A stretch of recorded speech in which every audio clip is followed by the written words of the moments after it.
And what had ended up happening is I went to Bledsoe County Correctional Complex in Pikeville, Tennessee. And man, that was the best experience of my life. That was Hold on a second. yeah, Let's just pause there. yeah, right. The correctional facility, quote, best experience of my life. That was the most transformative thing that could have happened to me. Why? It got me out of the lifestyle. It put me in a place where I had nothing else to do but search Scripture. At Bledsoe County Correctional Complex, believe it or not, there's a Bible college there. There's church services every day. And in what they call pods, where you live, there was men with life sentences talking about Jesus and had such joy and such peace. And these are guys with life sentences. Yeah, they're not. They're staying there. They are forever. never leaving prison. Yeah. Well, hey, everybody. Welcome to the Love the Word podcast. My name is Alex Fisher, and I serve on staff here at the River Community Church located in Cookeville, Tennessee. You know, our vision as a church is that we would be a church that loves God, loves people, and impacts the world. But the question is, like, how do we know how to do those things? What does it really look like to love God, love people, and impact the world? Well, the good news is that God did not leave us wondering about that, but that He has revealed Himself and what it looks like to walk with Him in Scripture, in the Bible. And so the Scriptures, the Bible teaches us what it looks like to love God, love people, and impact the world. So because of that, we don't just want to be a church that knows about the Bible. We want to be a church that truly loves the Word. So to help cultivate that, in this current year, 2025, our church has been reading through the Bible chronologically together. And then on top of that, the sermons from Sunday mornings have been lining up with the reading plan. And then we've created this podcast resource in Love the Word to just journey with you in that process of reading through the Bible. So we've interviewed different River staff and leadership just about what God has been teaching them in the Bible reading plan, and also kind of answering some hard questions about what we have been reading. So if you're not currently reading in a reading plan at all, or having a hard time staying consistent with something right now, we would just encourage you to hop on the reading plan with us where we are currently, and you can find that reading plan at bible.therivercc.com. Now, we're doing something special for this current kind of series of podcast episodes, and that is we're in a period of reading here where things are not going great for God's people because of their disobedience, because of factors that are happening around them with other nations. It's left a lot of them wondering, can anything good ever come from the ruin that our nation has become? Can anything good come from the ruin that our lives have become and the places we live? And so we see in a lot of these minor and major prophets where we're reading God's continued message of hope that's ultimately finds its fulfillment in the person and work of Jesus. And just that God's plan really since Genesis 3 has been to bring redemption out of the ruins of what we've done and experienced in the broken creation that we caused because of our rebellion. And so we're interviewing different people who are a part of our body or connected to our church about how they've seen God in their life take situations that were broken, that were hard, that were seemingly like things are in ruins because of decisions they've made or because of things that have happened to them or things completely outside of anybody's control, or even a combination of all three of those, and how God takes a life that is in ruin for a moment and brings redemption out of it. Ultimately looking at how if your life, if you feel like it's currently in ruin, ruin does not need to be the end of your story. And so today we have my good friend Ryan Henry on the podcast. Ryan, thanks for coming on. Thanks for having me. Yeah, dude. Why don't you just tell us a little bit about yourself? Where are you serving now? What have you been up to? All that good stuff. Sure. So, again, my name is Ryan. I've been in Cookeville, Putnam County since 2014, and we'll get into it, but I came to Cookeville on a kind of a curvy road. I currently am a bivocational executive pastor for Oasis Church in Baxter, West Putnam County, just a church plant out of the river. Mm-hmm. Married to my beautiful wife, Ashley, for 8 years yesterday. Wow. Yeah. Happy anniversary. That's great. Thanks. And 2 beautiful girls, and those 3 combined keep me on my toes, and they've taught me a lot. And you know, we've seen a lot of redemption, not only for myself but my marriage. We've We've gone through the ups and downs and seen what ruins look like, Hmm. and we've seen what redemption looks like. Yeah. Excited to share and talk about that. Yeah. Well, we're very thankful you were willing to come on and share your story a little bit. Why don't you just kind of get in a little bit to you know, I know we kind of talked a little bit before about kind of your story a little bit, but just share what was going on at the time you felt like your life was at a period of ruin. So I'm originally from Knoxville. Grew up in South Knoxville. Uh, Grew up in the church, Southern Baptist. Just about every Sunday, if I stayed with my grandparents, I was going to church with them. So I grew up in that. It's Jesus and the church isn't anything really new to me, but I was in a broken home. My parents divorced when I was 8. So it was me, my mom, and my sister. My grandparents pitched in and helped out where they could, but there was just a lot of just brokenness in the home. Dad was kind of in and out. It was just a odd place to be as an 8-year-old. Sure. We ended up moving to Knoxville when I must have been, 8 years old. I came to Knoxville. Grew up there.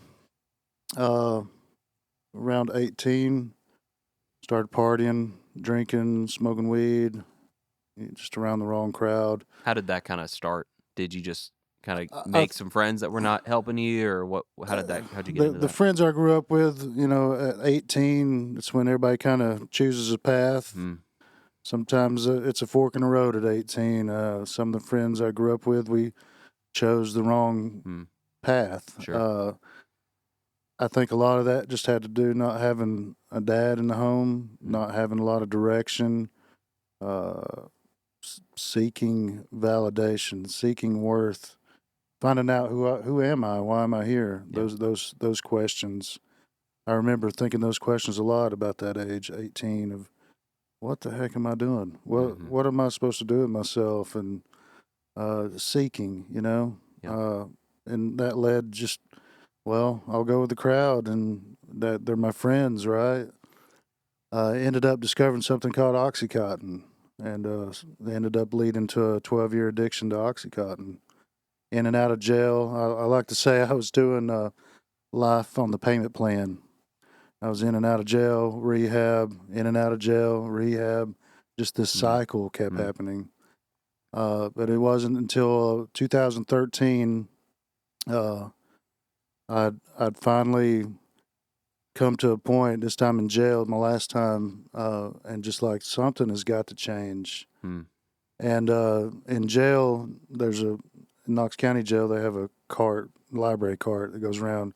I just happened to get put on as what they call a trustee, so I was like a worker. Yeah. And I saw this Holman Christian Standard Bible, paperback Bible, just looked like it was brand new on the cart. And I remember hearing Mama's voice, "You need Jesus. You need Jesus." So, I snagged that Bible and I just started reading. And something clicked. And I was discovering who the Jesus of the Bible was. Not Mama's Jesus, not Papa's Jesus, but who Jesus was for me. Yeah. Out of the Bible. And that's what the Word is what gave me life.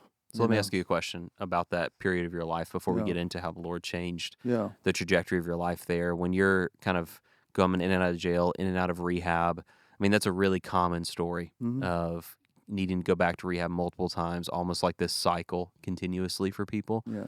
What was, when you're coming out of rehab, what's causing you to go back to that addiction?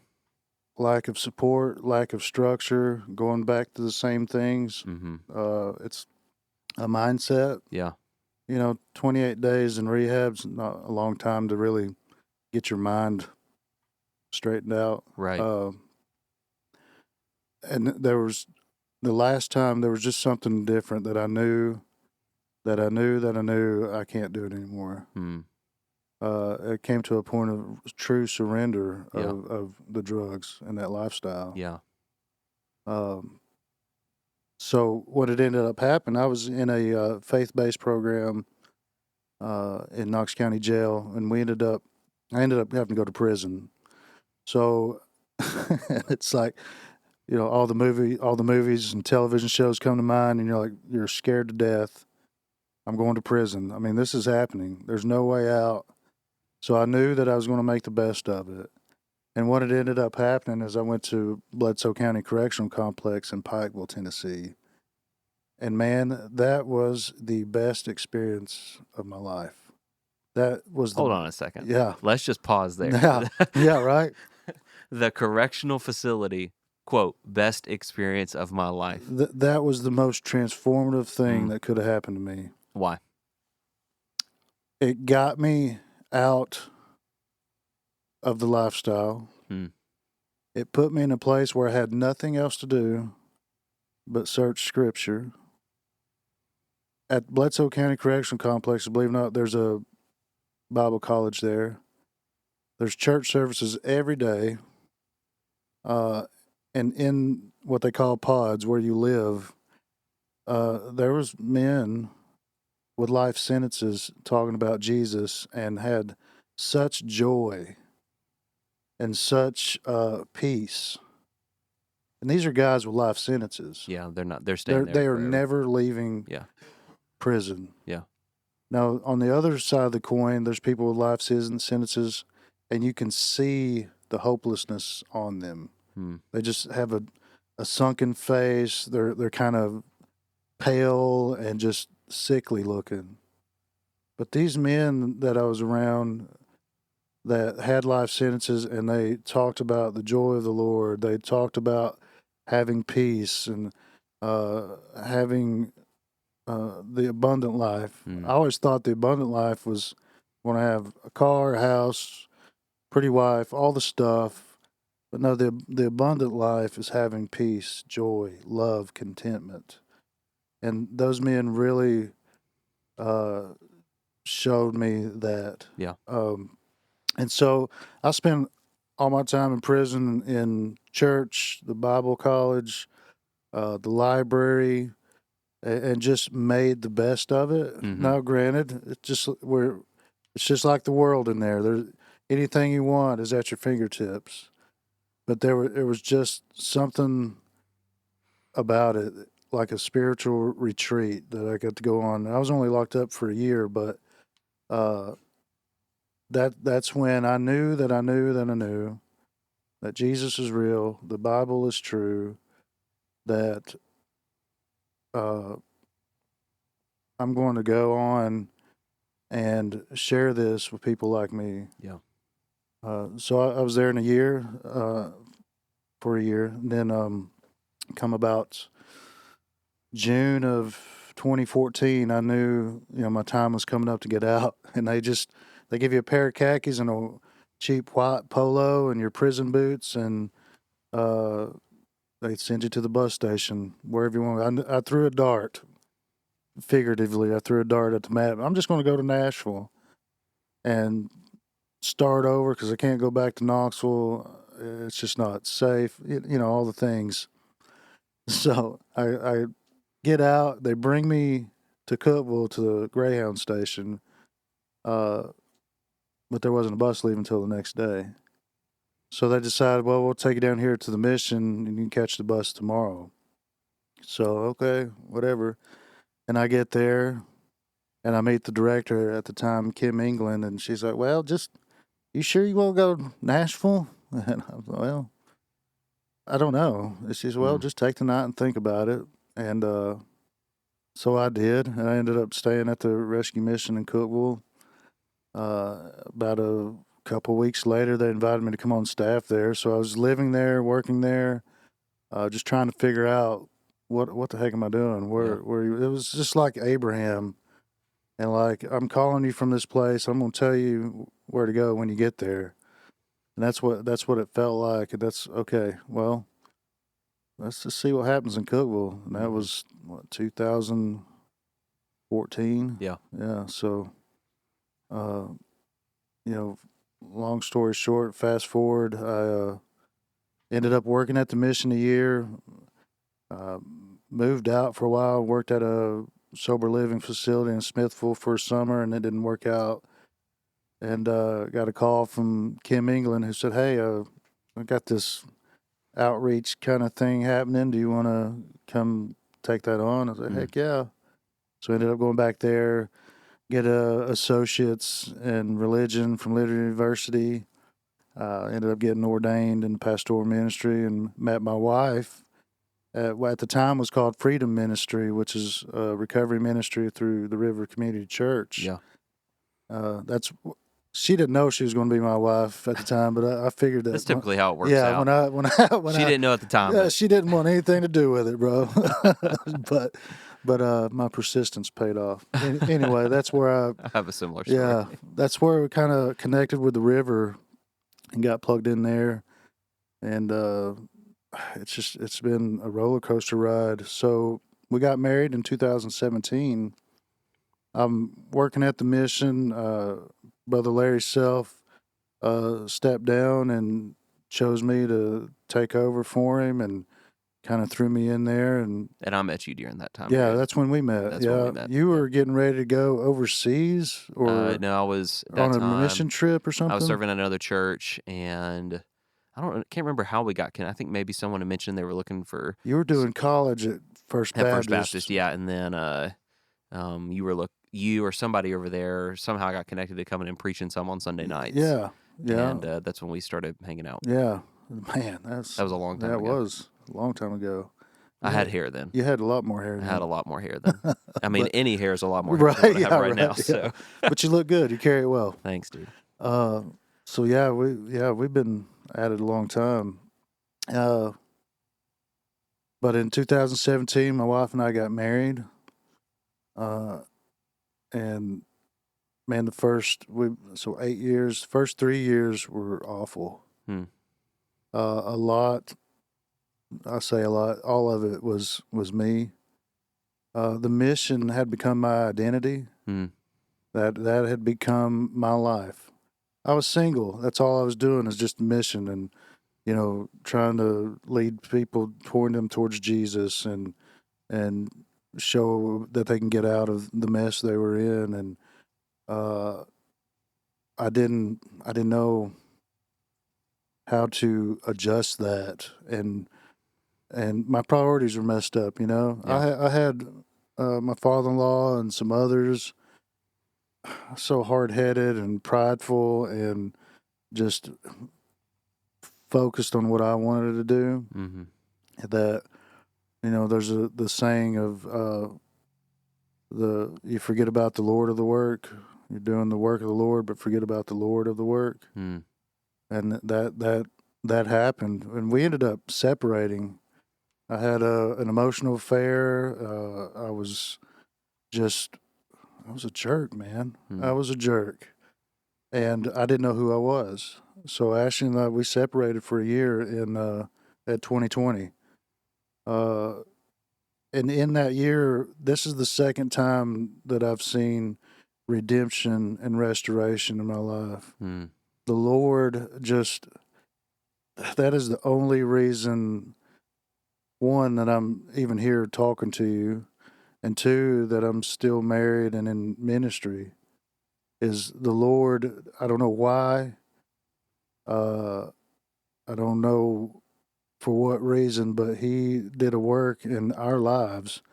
And it started, I think, with me really being broken, really like, okay, I can't. He can. I have to let Him. And it was just another journey of discovering who Jesus really is, and digging in and learning about emotional health, emotional spirituality, being comfortable with who I am, learning who I am in Jesus, and just trying to figure that out. And man, it's a up and down kind of thing, Yeah. Trying to walk with the Lord and figure out how do you do this? And that's what gets missed a lot of time. I had to figure out a lot of this on my own. I can count on my hand the men that came into my life, the Aarons. I'm actually preaching this Sunday at church about Moses and learning Godfidence. We have to admit our insecurities. I don't think Moses was trying to get out of it, of being the one going and helping his people get out of Egypt. I think he was saying, "You got the wrong guy. I can't." Yeah, can't you pick somebody else? I Yeah, mean, I me. can't talk good. Yeah. What do you mean? I can't do this. He says, "Who am I?" Mm. And in the Hebrew, that carries a sense of, what worth do I have? What significance do I have Mm-hmm. to do this, to go back and talk to Pharaoh? His desire was to see his people free. He wasn't sure of his ability. He said, "I'm a murderer. I've been living in the desert for 40 years. Who am I that you would pick me to go back there?" And that's, man, I can relate a lot to that. Like, especially, when Carly was born, my youngest, Holden's like, "You're putting me in charge of a life here.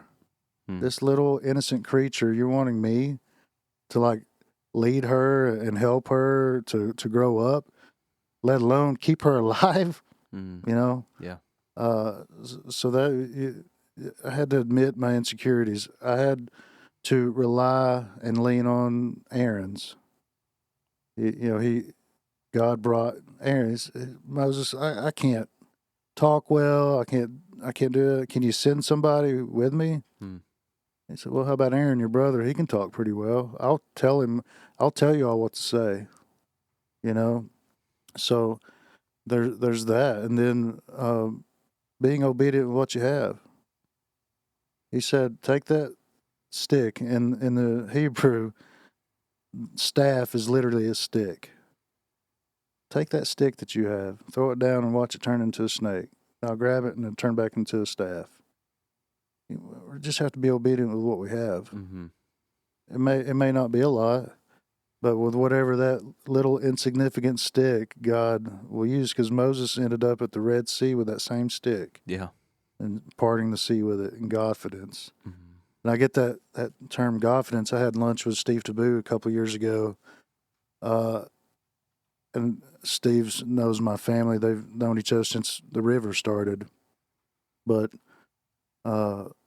he's like, "Ryan, you don't need confidence. You need Godfidence." Steve does love taking words and putting what God is that, in the front of it. Word mashups? Godfidence, Godfidence. Yeah. But that I'll never forget that, because it takes the pressure off of you. Mm-hmm. I was eat up with insecurity. Being a leader at the mission and being around pastors, and being like, I don't belong in this room with Steve Taboo and Steve Parkinson and Bobby Davis. I don't belong in this room. What am I doing here? I'm at the mission. We're just a bunch of homeless drug addicts. What am I doing here? But I was putting so much on me that it was doomed to fail, Yeah. But when we put all that on God, it's bound to succeed. Yeah. Wow. So where are you at now? Now, executive pastor at Oasis Church. I work full-time, a day job at a local human services agency. Still trying to help people get off the street, get out of addiction, and just trying to spread the word, lead a church and equip the church, love my family. Just that, trying to follow God, just follow Jesus, be an apprentice of Him. Mm-hmm. That's another key. Is sometimes church words get kind of like cheapened. Right. You hear it just becomes cliche, and it's like, what is a disciple? Mm-hmm. And to me, it's being a student of, being an apprentice, learning the craft of following Jesus, and that's my number one is following Jesus and loving my family the best I can. Yeah. And then loving the church, whatever that might look like from day to day. Right. All right, I have questions. Sure. Okay, so for someone who has a family member that's going through addiction and they're kind of stuck in that cycle of rehab, in and out of rehab, in and out of jail, what would you say to the family member who's watching one of their loved ones go through that? What's an encouragement you would give them? What's maybe the wrong thing to do? Just what would you say to that person who's watching their loved one go through that cycle?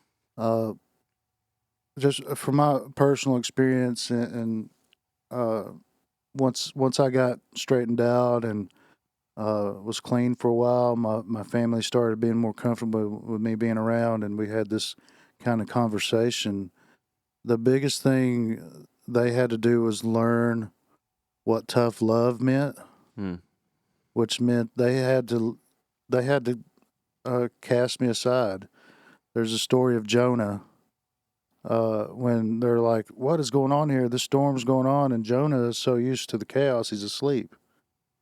So they decided to throw him out. They casted lots and said, you're the one, you got to go. And when they did, the storm went away.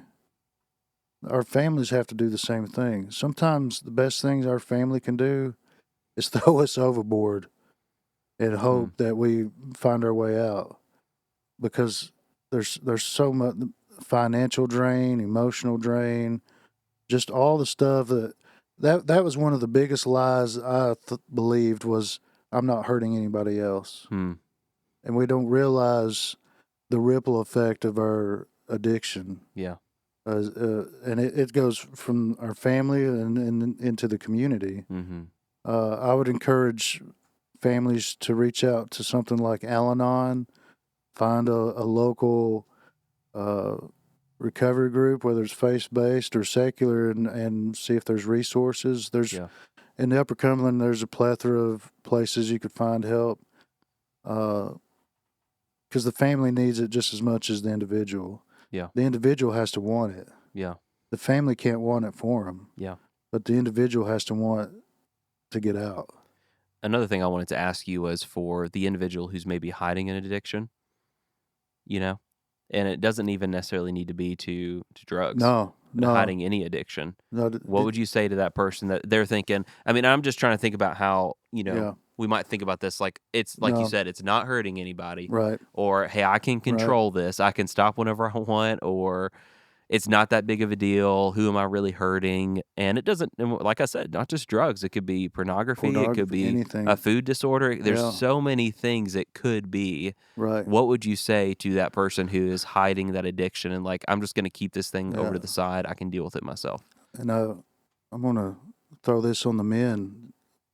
Did you know that like 1 in 7 men in the church have looked at porn in the last year? I've heard it was a higher stat than It that. probably is by now, but that to me, that's crazy. It is crazy. I mean, it's higher now, but that's the thing is,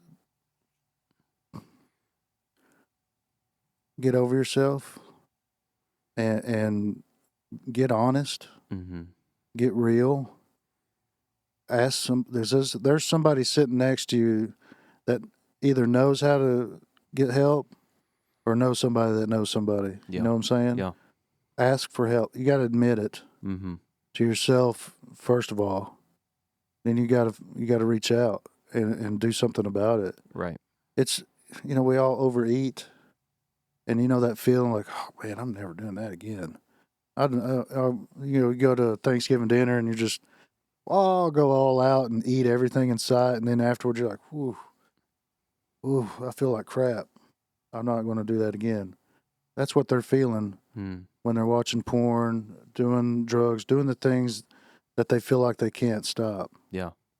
But you have to admit it, and you have to reach out, and you have to follow through with whatever that is. Yeah. The River, they have restored ministry that helps with all kinds of addictions, any kind of life-controlling issue. Right. So that's a great way to put that, any life-controlling issue. Yeah. Yeah. The first step is being honest with yourself first. Okay. Because more than likely, other people know too. Yeah.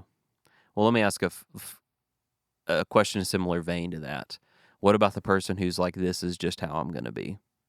Like, man, I'm addicted to this and there's no way out. I'm just going to send it and just this is how I'm going to be. Because I think there's people like that out there, regardless of what the life-controlling issue is. They're just like, well, like, I know it's harmful, but it's just who I am. There's nothing I'm going to be able to do about it.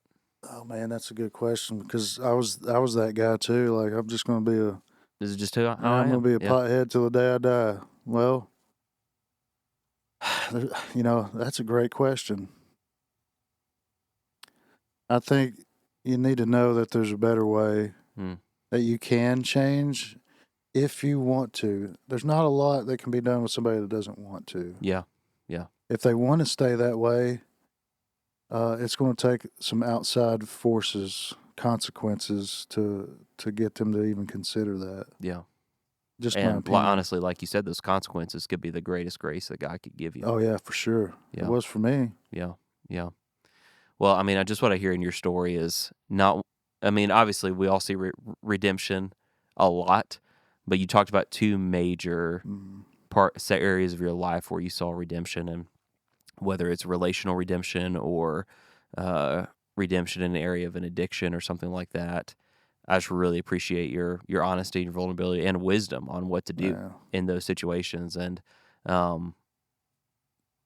think if somebody's listening to this and they're on either side of that, whether it's an issue in their marriage, an issue with them personally, an issue with an addiction or whatever it might be, that this is a place. And I know Oasis is a place, and there's other churches in the Upper Cumberland that want to see that not be the end of your story and want to show you a better way of life and to really experience redemption. Is there any just kind of final words of wisdom you might share specifically on some of the things we've been talking about? Do not despise the small beginnings, for the Lord rejoices to see the work begin. You got to start somewhere. Yeah. You got to start whatever it is. Yeah. Just take a step forward. That's it. Oh, cool, man. Well, thank you for your time. I appreciate it. Yeah. Thank you. Thanks for listening to Love the Word podcast. This resource is hosted by the River Community Church located in Cookeville, Tennessee. Love the Word's goal is to help you to not only learn about the Bible, but to cultivate a deeper love for it so that we, as the church, can faithfully love God, love people, and impact the world. We believe the Bible is God's Word and is relevant to our lives today. This year, 2025, we have committed to read through the Bible as a church. So we invite you to come on the journey with us and discover who God is and how to walk with Him. For more information about the River Community Church and how to get connected, visit therivercc.com.